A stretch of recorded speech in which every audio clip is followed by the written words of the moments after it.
The following recording is part 2 of the summary of the Now Habit book by Neil Fiore. If you haven't watched the first video, I highly advise that you go back and watch the first video in the series. As author says, the first part of our action plan is extremely easy. We just need to continue procrastinating like we did before. The only condition is we need to keep detailed record of our procrastination. So something he calls procrastinator's log. So basically for a few days, 2-3 days, keep going through your life as you were going, but author suggests taking recording of time, activity by priority, and feelings and thoughts that you experience. And let me explain this a little bit more detail. Time is, self-explanatory, just recorded time of what you're doing, what part of the day you're doing it, how long it took you. Activity by priority, A, B, and C. What the author means is there is different priorities to activities that we do. For example, checking your mail at work is not same priority as working on the number one project that you have to accomplish. So checking mail or chatting with your coworkers would be a priority C activity. But you have to do it, but it's not really getting work done. Versus, priority A is something that really needs to get done, and priority B is something in the middle. It's a work related, important, but it's not the number one priority. So keeping track of your priority will also give you an overview of how you keep your time. And the very important step, though, that people usually don't pay attention to is recording your feelings and thoughts, because the author believes that somewhere in your feelings and thoughts, you're creating yourself a discomfort. And majority of people don't control their feelings or thoughts and don't even pay attention to their feelings and thoughts. But by keeping record of the activities and associated feelings and emotions, you'll be able to better understand how your inner world functions.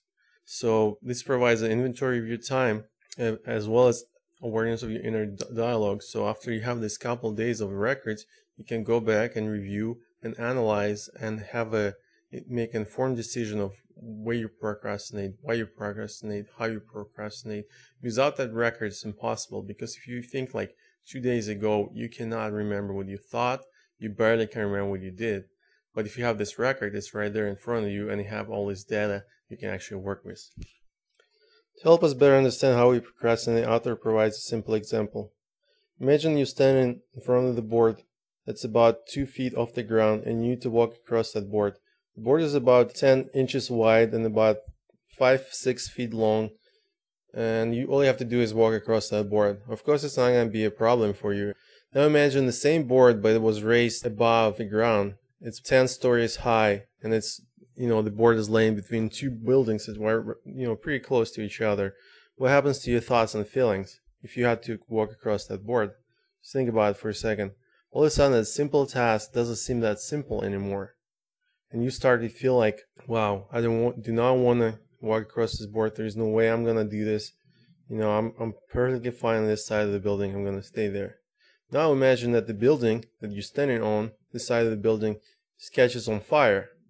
What are your feelings and emotions now?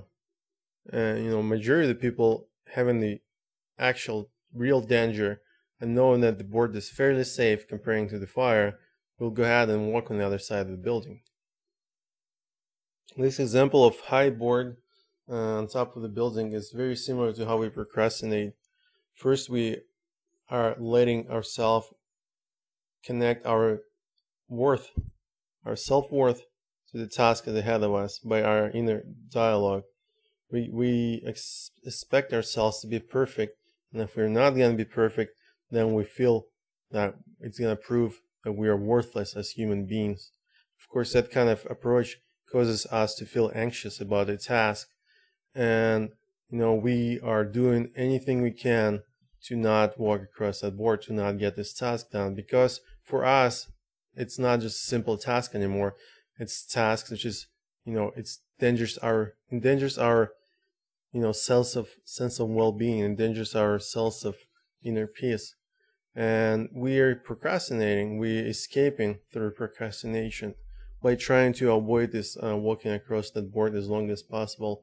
And by procrastinating, we essentially lighting a fire behind us, because eventually the deadline will be right there, and with the fire behind us, we no longer care about this little losing our self-worth, because we have a much bigger threat of losing it if we don't walk across that board. which essentially forces us to finally finish the project, last minute, save our lives, but boy, we go through a lot of stress, going through that process. A lot of times in life, we're raising our own boards, through our self talk and self expectations. But a lot of times in life, we aren't. The stakes are actually high, and author provides a different example to help us better understand what can be done in this case. So, for example, we're still standing on top of this building. There is no fire behind you, but there is a safety net right below that board you have to walk on. And although you're still gonna fall, you know you're not gonna go fall far, and you know the safety net is gonna catch you, and you know you're gonna be okay. How do you feel about walking across the board now? And most of the people will feel that, especially if they trust in safety net, they'll feel like, the walking across the board is not a big deal.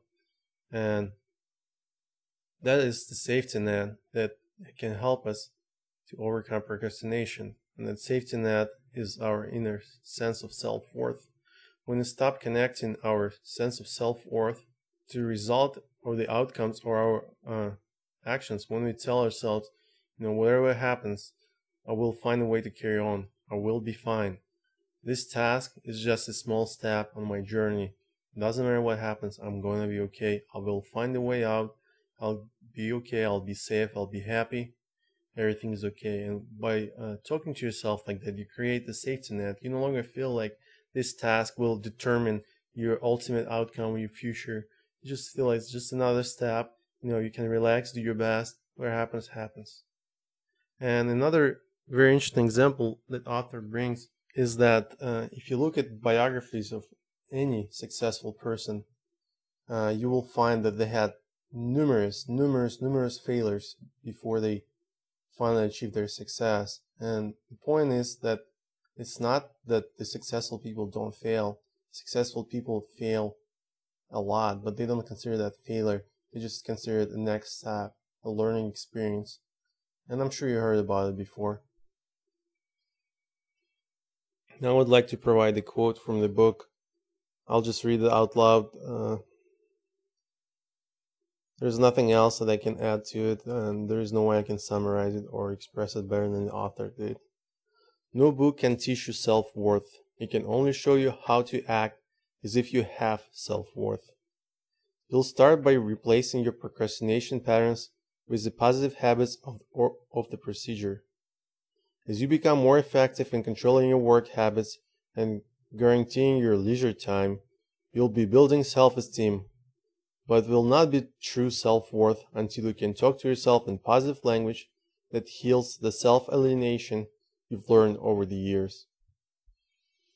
So the good news is you don't have to, right away begin to love yourself and have an ultimate self-worth and just feel great about yourself. There is a way to get to that point, and that approach is fake it until you make it. And this is actually a highly used approach by very successful people. You don't have to actually feel certain feelings. You can just pretend like you do, and it will give you the results that you want. And through that, you will eventually learn to expect the results, the positive results, and your actual self-worth will increase. So it starts by positive self-talk, which you fake, but you still do it. And it leads to new behavior and new accomplishments, and this increases your higher self-worth, and right back to positive self-talk when you have to do next task. And eventually this is just snowballs, snowballs until you get very confident in yourself. You learn to talk to yourself differently, and you become your own best friend and your own best supporter. And this is the first step to overcoming procrastination. In the following recordings, I'm going to review some of the ways that procrastinators usually talk to themselves and what would be the more productive way to talk to yourself. Please subscribe or visit me at feedtherightwolf.org for more information.